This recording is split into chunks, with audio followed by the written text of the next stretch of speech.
Welcome, everybody, to the Follow D Money podcast. It's your boy Stretch. This week, we are back. We are on location at Scotia, across the street from Garfield Park.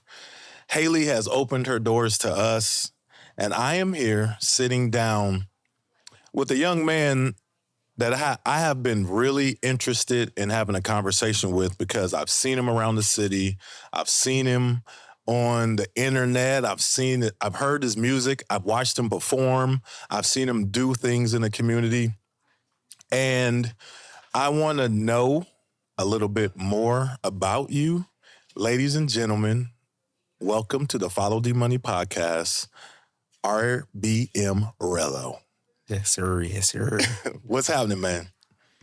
I'm good. I'm actually happy to be here, man. I'm glad to have you. My first question for you is a very basic question. Where do you come from? As in, like, give me the specifics. Like, where, like, you're from Indianapolis. Or... Yeah. What side of town? East side. So yeah, I say you can say both, like kind of the far east and near east. But like, so I was originally born in Amberwoods, like right by the John Marshall and stuff like that. Spent like 10 years over there, and then the last half of my life I moved to the near east, so like 30th and Keystone, Blackburn Terrace Apartments. You know? What high school? Unfortunately, this guy didn't really. I was around different schools. Didn't really go. I had like a 0.3 GPA. So I say Arlington, George Washington, Howe, TC Howe. So yeah, those really the three. With your music, what is your background in music? How did you know that you were an artist? I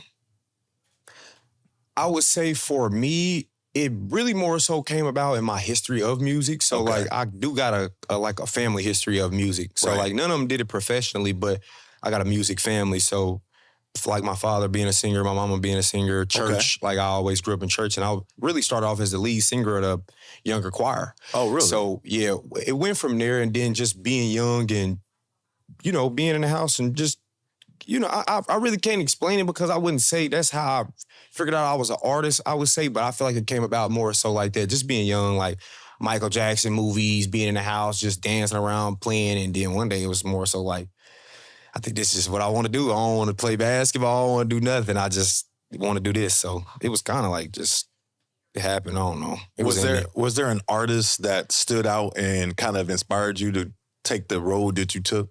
Yeah, two. Who? Lil Wayne and Drake. Okay. Yeah, so Wayne, I feel like for me, when it comes to rapping specifically, I feel like that he's the catalyst. Like he's the greatest of all time. Okay. That's just me. Right. And with Drake, he's my favorite just overall. And it's just cause like his artistry. So that's like a lot of people, if you pay attention, a lot of his artistry, I take after it. So I say like I kind of crafted so much from just watching Drake. Like the way that he came in, when he came in, just mixing the rapping and singing together and harmonizing to death and just stuff like that. So it was definitely Drake for me, I'm going to be honest.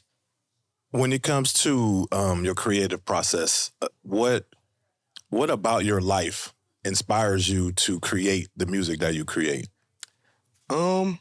So I would say before my recent situation that I recently had, and I'm going to get into that after this, but it was more so of me just, being where I'm from, being a kid who never really had nothing and just being inspired to want to get out of the like where I'm from. I didn't want to be a product of my environment.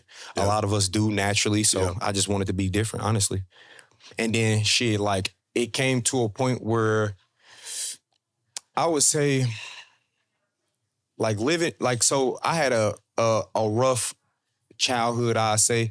So to kind of fast forward to like in my older years, I say around like 15 or 16, I was living in the studio with Ray-Ban. So when I was like 16 years old, I literally lived in the studio. Yeah. I didn't have no food. I didn't have a lot, so I was making it work out of that. Yep. And then once my mama died, it just, like my main thing for me was that she just wanted me to go forward with the positive and not to be on the negative shit. So I was like, I'm going to take this and I'm going to run with it. Now I'm motivated just simply off, my mama being dead and me wanting to be able to take my family to new heights, honestly. Yep.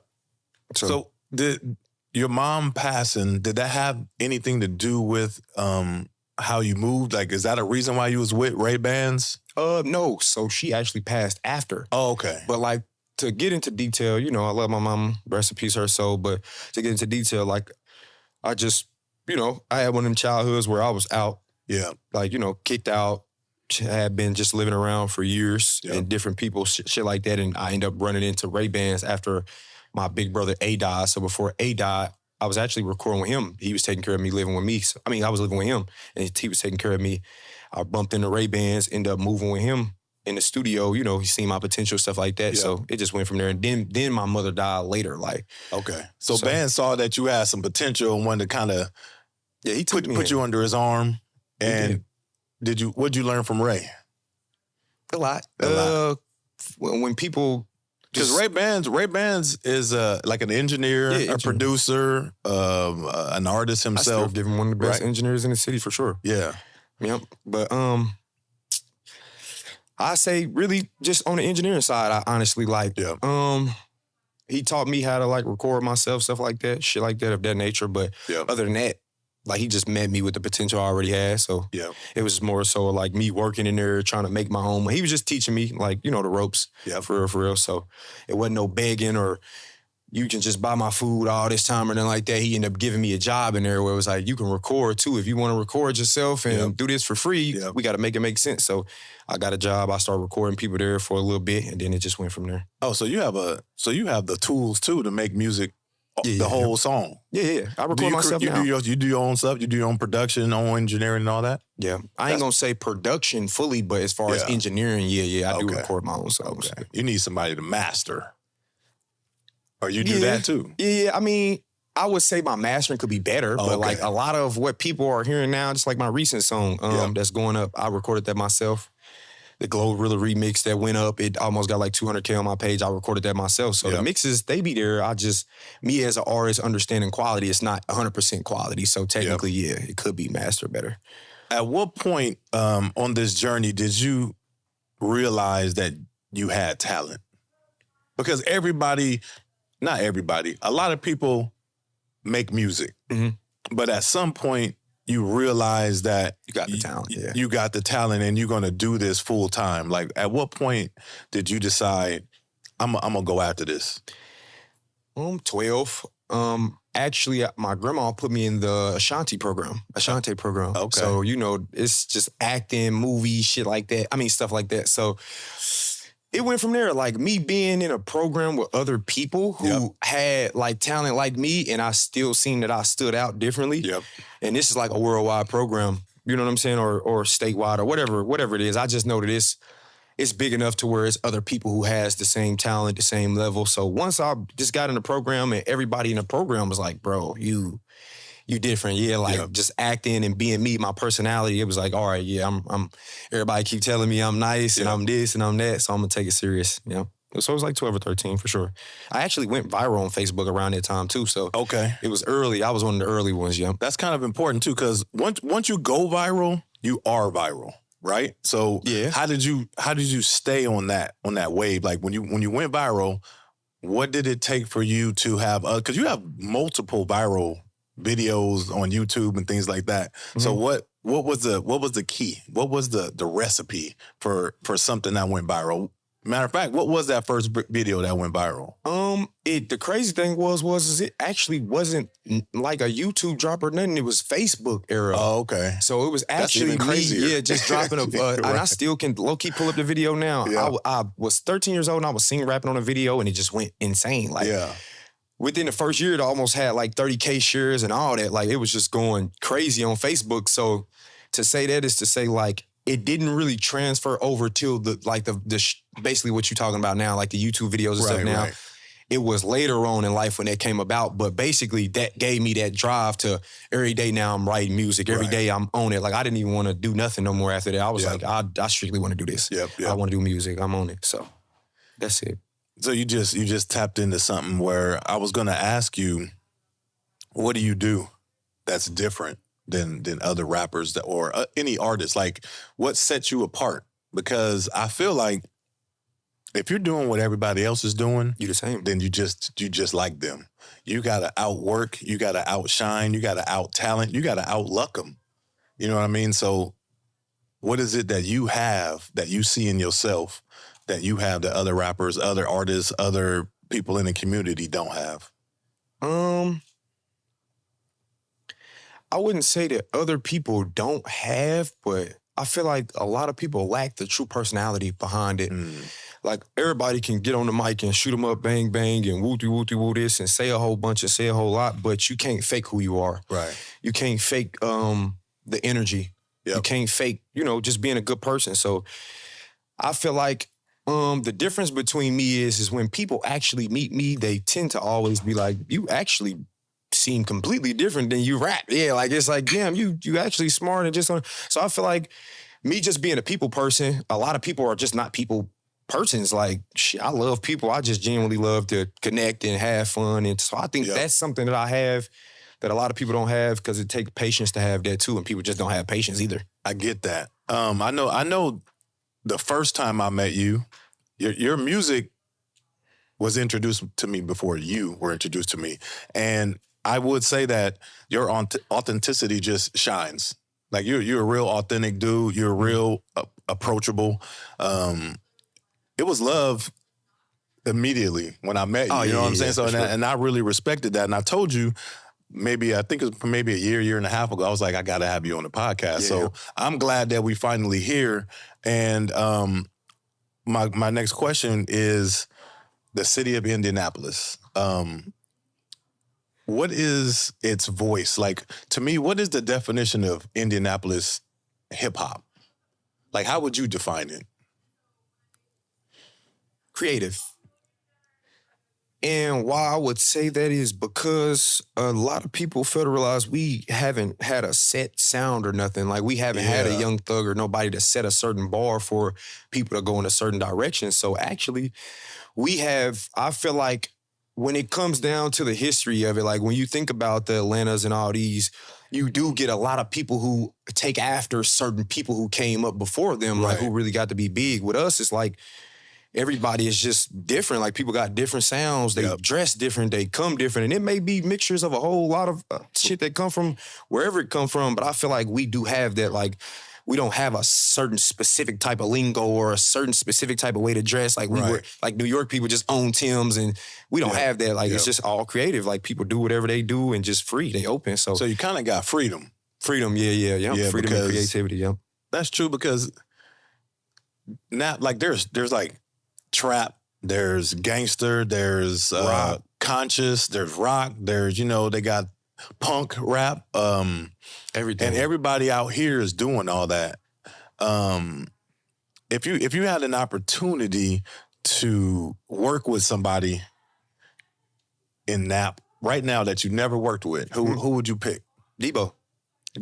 I look up, like, you can't say stuff like that in Indianapolis, but, like, I don't know, bro. He's just like I kind of idolize, bro. Like, and it's not like, it's like what we was talking about the personality stuff. Like, it's not really simply his music. I just damn near like the way that he carry himself, the way that he go about certain shit. Like, I don't know him, but I feel like as far as what he give out, like, just, family and just unity, shit like that. Like, I don't know. I always looked up to, like, as a kid, my era, we seen E and Debo. That was all we really knew. You know what I'm saying? So just Debo for sure. I definitely want to work with him. And because he's different too. Like, he actually can sing and, not sing, but, like, harmonize and rap. He do a lot of mixing up too. So I fuck with him. He's somebody I want to work with. That's what's up.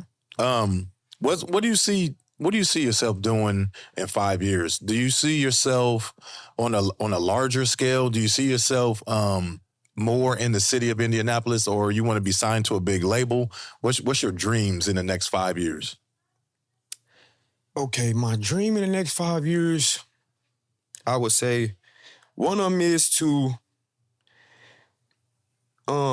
try to be one of the people who actually break the city in the way that it needs to be. Because I feel like that'll stop a lot of extra shit that's going on too. Like, it's just so much of a fight for who gonna be the one. to actually do it. And people don't say it, but I'm going to be the one that say it. Like, everybody can keep playing these roles. Like, it's not what it is. But a lot of reasons why us who got names and that big circle of us who already then kind of became household names and shit like that, everybody ain't really supporting each other the way they could be, because we know what come with everybody supporting you.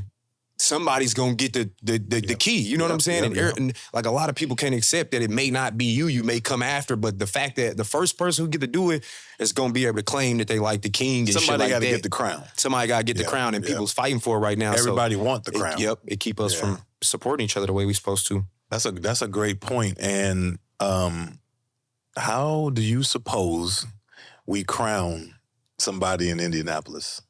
How do you think we gonna do that? I don't think it should even be like a more so of a thinking process. I feel like it should be self-explanatory when whoever is the first person that actually sets the bar. Like, when you think about places with they have markets, or when they shined completely as a state. Yeah. So like, when the Louisiana had its shine, all labels were looking for Louisiana people. Right. When Florida had its shine, they was looking for all, like, you realize a whole bunch of people from the same place will start getting signed. Right. So when somebody does that, to where now the light is on Indianapolis, where they like, oh shit, we need to go start picking up niggas in Indianapolis. We didn't know that they, that's whoever you get the crown. Yeah, usually because you did the footwork. What we need to do is be able to showcase that talent more too. Yeah, I think we need to have way more shows. There was a show this past weekend, and I mean, I sat down there and shit, I saw Billy Tragic, TGI Free, Bougie Brat, and I mean, they put on a show. Yeah, I was about to say, you said some good names. They put on a show, but if that only happens once every 3-4 months, that's bad. Then that's not good. You know what I mean? So the city has to put on for the artists. Yeah. But the artists also have to have a lot of work. It's up to you guys to do the work. For sure. So I don't think that there's a lot of, I don't see a lot of competition in the city. But like, if we did like a battle, that would be dope. Don't get me started on that. Who would you call out in the battle? Who would you want to just sit in front of and be like bar for bar? Likely we would probably have to go off era. Like, just based off like how the Jeezy and like how it went. So yeah, if it was anybody, it's like utmost respect to somebody I work with and I've been knowing, I feel like Mooter would be somebody who y'all would have to put with me, because no disrespect to a lot of people, a lot of these people who feel whatever they feel, gotta realize when we go in the rap category, I got 1,001 of them. Yeah. Now, remember, we got to jump in other categories, too. So when we jump in the singing category, do you got Wait On Me's? Do you got Make It For Us? Do you got songs that's actually hit songs that's in a different genre? Yeah. So when it comes to verses with me, I don't really think it's a good idea for a lot of people. But him, he has like the same level of versatility as me. And we both give each other that credit. Like, that boy can sing, he can rap, he can do the conjure shit, too. Like, I ain't gonna lie, he don't really get the credit that he's supposed to get. Right. But I'm just saying, if it was somebody, it'd be him. It would have to be him. I'm not disrespecting nobody. Everybody should feel like they can't be fucked with. I don't feel like nobody's gonna be able to fuck with me. But if y'all go get somebody, go get Mooter. You know how dope that sounds though, to have a verses in the city. Yeah. You know what I'm saying? And feel like that's a series of verses where we bring these artists that have similar backgrounds, similar catalogs, and then that way you're trying to crown somebody. There's a winner of a versus every time, and then you just make it happen. You know what I think the biggest verses would be though? What? Forgive me. I think that the biggest verses that would probably turn the city upside down would be the E and Debo. Oh, Lil E and Debo? Like, yeah. And not because of like, I don't like know what nobody got going on. I don't really get into that. I'm just saying, like him. Why I'm saying it is because those are the only two people who I seen, like, when they do shows. They go. Ain't nobody, like, motherfuckers know the whole words to almost every song. Like, it feel like like you damn near went to a Chief Keef show or something. Damn. Like and that's what I tell people too. Like that's when you know you on a certain type of level. Right. You know, so I would want to see theirs based off of how people feel about their songs. Like they damn near got the most consecutive monumental songs out of everybody. So, okay. Lil E and Debo. Yeah, I think I'd love to see that. Might have to set something up.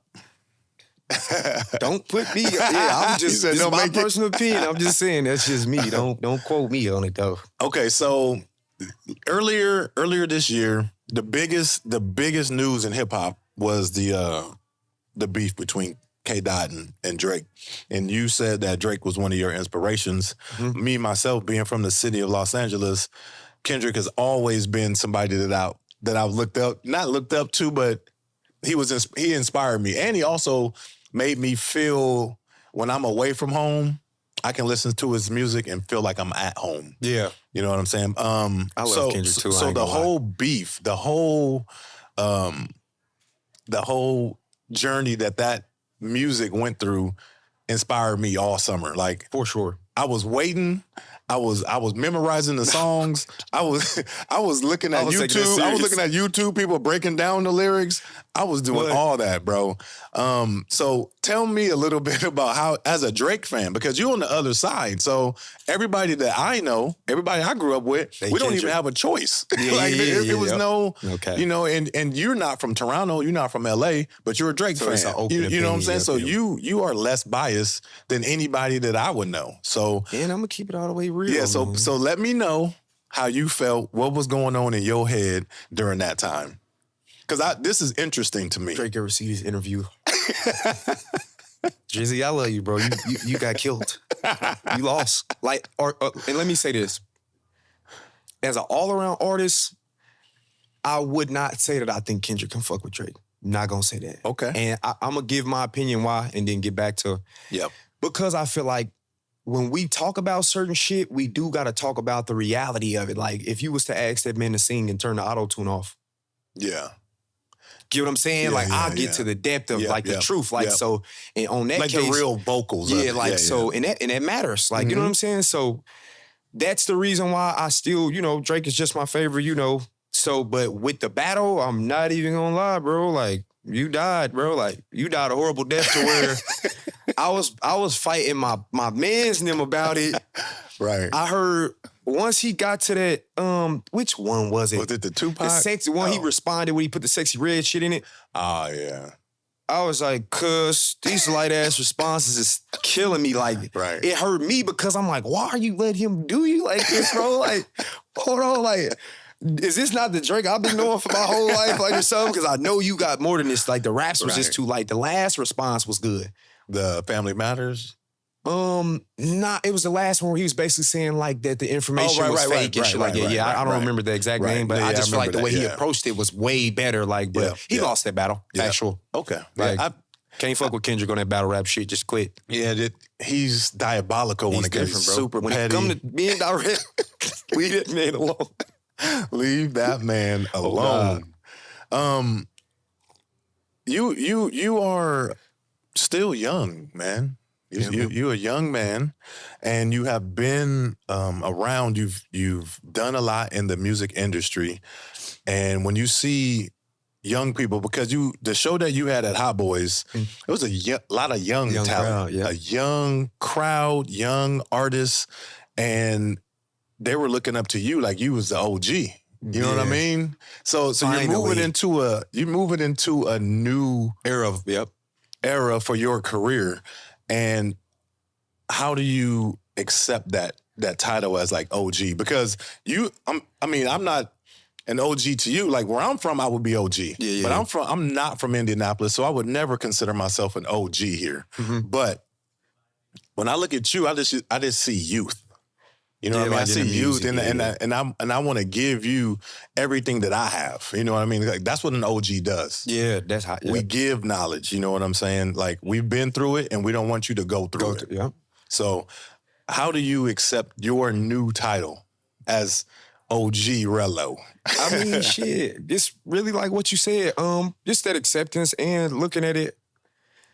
What it was when it did hit me, I realized that I had to take the front seat now. Like, I wasn't the backseater anymore. I'm not the little one. I'm not one of the little kids that's 16, 17, and I'm one of the youngest artists coming up. Yep. I'm actually one of the people who've been around now, but actually it was easy for me to take that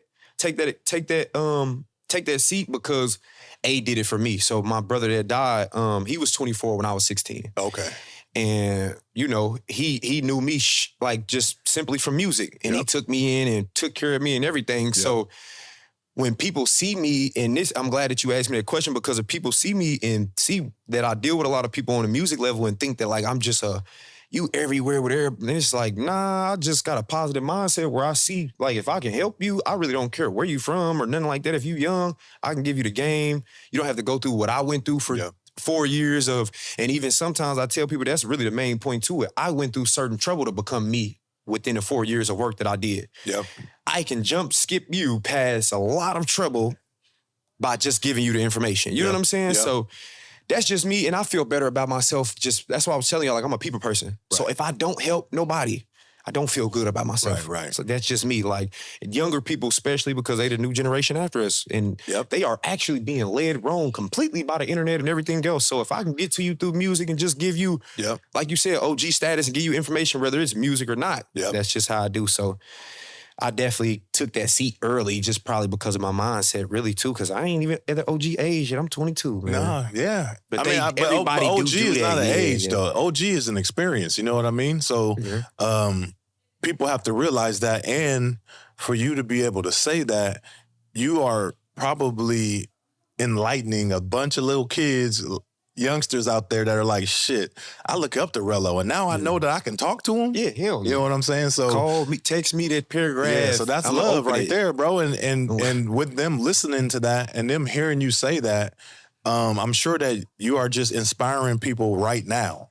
Hopefully. You know what I mean? Into your music a little bit. If no one has heard one song that you ever put out, what song would you suggest they listen to to get a feel of who you are? It would be like, now I got a newer song where I've jumped into like the pain lane. Like, you know how some people simply just make pain music, like only about what they've been through and like the downfalls and stuff like that. And I got a recent song called Iconic where I just spoke on like just my mama's passing and just me as a kid and, certain shit. Yep. I feel like when we was talking about being biased, if you're just not biased to a specific type of music or whatever the case may be, I feel like anybody who listens to that, you would like you could be like, okay, I want to go listen to more from that. Yeah. So I would always pitch the Iconic for sure. Do you put a lot of, I don't even know how to say this. When people write and people are making music, it's an art, right? And it's not always truthful. Do you put a lot of you and feeling into your music, or do you sometimes create music to make people listen? Emotion only. Right on. Best thing I learned, because it's like anything you do. If you play basketball and you're thinking too hard, you're gonna suck. Whether you good or not, but you just get to thinking too hard.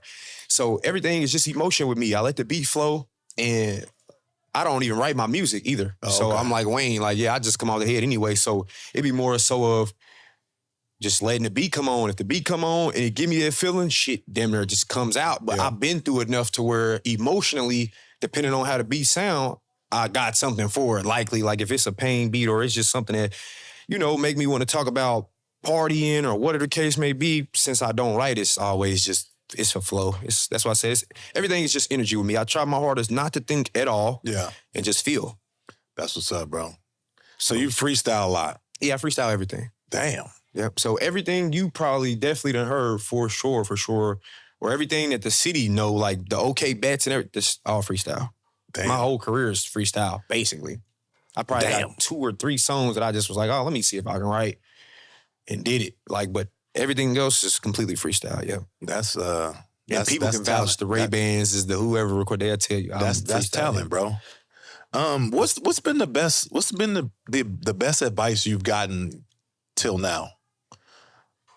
What if somebody told you that just stuck? Sam, he told me to learn how to not take things personal. So since I've heard Sam say that about 24,000 times.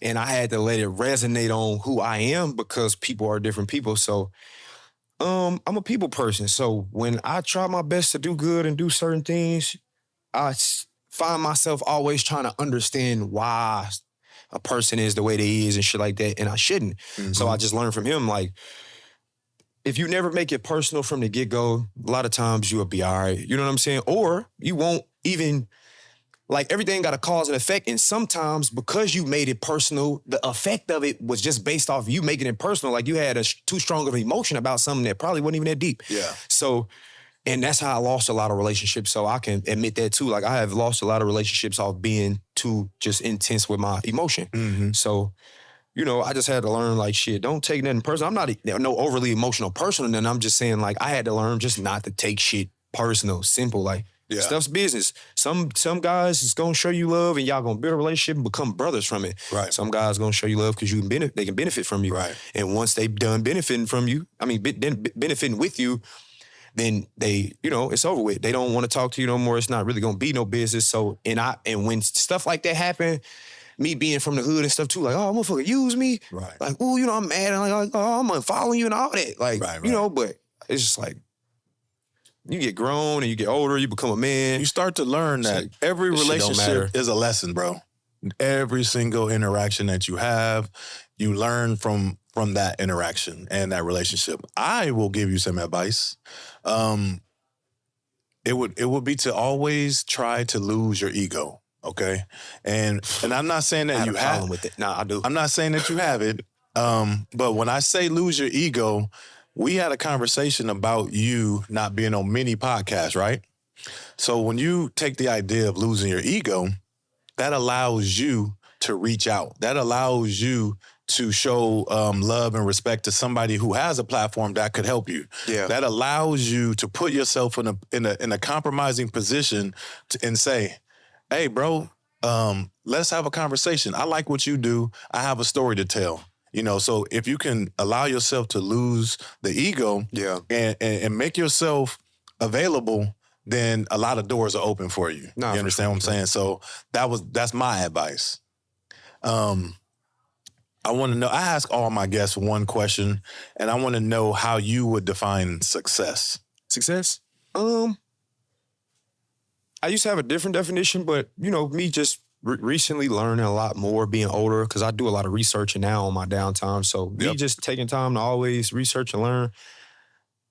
I've learned from the people that people consider the most successful people that they don't have a specific thing that's success. It's just based off of, did I get to did I complete what I chased after? Like basically, it's like, for example, if you set a 5-year goal, you got to your 5-year goals, you're successful within yourself, because a lot of people don't understand too, we live in a material world. A lot of this shit is man-made, so no man can really tell you what's what. We all was just we all human. You know what I'm saying? Like God created us all as human. We all got a soul. It's that simple. So it's just like, you got a lot of freedom out here. You don't gotta be rich to be successful. Somebody created that idea too. You know what I'm saying? Like all of these ideas that were created by other people and people set themselves too. So, you know, success is pretty much just whatever you make it. If you say, goddamn it, I want to be the person who read over 200 books this year and really got true understanding out of it and wrote, you know what I'm saying? And you did that. You were successful. Yeah. That's just, you know, everybody rates success off money for some odd reason, or, you know what I'm saying? Like cars or the houses that I don't really know. It's all relative, because what you're exposed to is what you make your choices out of. Mm-hmm. If everything that you see, the unobtainable things are cars, a person that never sees a Lamborghini doesn't want one. Yeah. They don't know that a Lamborghini is something that we can get with money. A person that doesn't see big houses, if you live on a farm and that's all you know, you don't have a TV, you don't want a mansion. For no big house. You don't want a mansion. So success is what you allow yourself to see, you know, so being successful is going to change when your environment change, when your education change, when your spirituality changes, when everything that involves your life changes. Your definition of success is going to change as well. I got something kind of fun I want to do with you. You watch Drink Champs ever? You ever heard of it? Drink Champs. It's Nori's podcast. So on this podcast, they ask a guy, I'll give you two things to choose from. Mm-hmm. And normally what they would do is you pick one or the other. And if you choose not to pick because you either have too much respect or you just don't want to cause any friction, you take a shot. But we ain't got no shots. So we just on point with it. So basically you just got to pick. All right? So we're going to go down the line. I haven't named this segment yet, but I'm going to do it for this next round of podcasts. So if we can come up with a name for the next episode, that'd be great. But so right now, we're going to go down the line, and I'm going to see if you're ready. The first one, Drake or Kendrick? Come on now, Drizzy. Okay. Factual. Would you rather go to a movie or go to a concert? Movie. Yeah. All right, here we go. Lil Billy or Tragic? Billy. No, just, but hey, Billy. Paris or Kitty Red? Trying to kill me. Oh God. I'm gonna say this, man. Drink. He didn't say you couldn't be biased. So I'm gonna be real. This is no shade towards Kitty or nothing like that. This is no shade. Because it's kind of what you was explaining about me. I've actually seen Paris work out. I seen her perform. I seen the way that they really, I don't her fan base is different. I don't know. So I actually just never really got to see Kitty Red perform or nothing like that. I just younger, I heard some of her songs when I was younger, but I really never really experienced Kitty Red like that. I'm not gonna lie. So I'm gonna go with Paris. I don't know Kitty Red myself, but I love Paris. Skip or Tony Cleveland? Skip or Tony Cleveland? You talking about the Skip that was on the little rap thing? Let me be real, man. As far as, because I really don't know about neither one of them, but as far as what I know about Tony, he got a little more respect on certain shit, so I'll go with Tony. Okay. Oh God, I'll go with Tony. Mark Battles or TGI Free?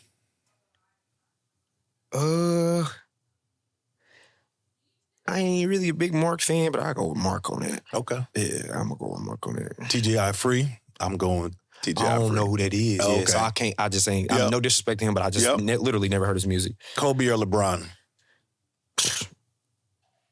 Listen, LeBron, you the most decorated thing walking.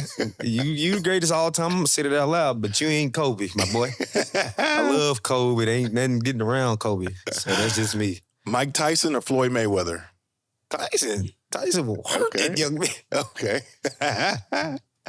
Chris Brown or Usher? Oh, shit. That's nasty right there. I was having this argument with somebody about who's... Breezy is my era, but I'm not gonna cap Ush ain't out here we could pull up some shit where that boy was acting wild. So I don't know. I'm gonna say a lot of people would say that Chris Brown kind of is more decorated for our era, but I don't know, man. I don't know. I'm gonna be real though. As much as I was gonna give Usher that respect, I'm gonna go with Breeze just cause that's, and then I love Michael Jackson too. So his love for Michael Jackson and how he tried to, I just, yep. All right. SZA or her? SZA. Actual. All right. Jazz music or classical? I'm going with the jazz. Okay.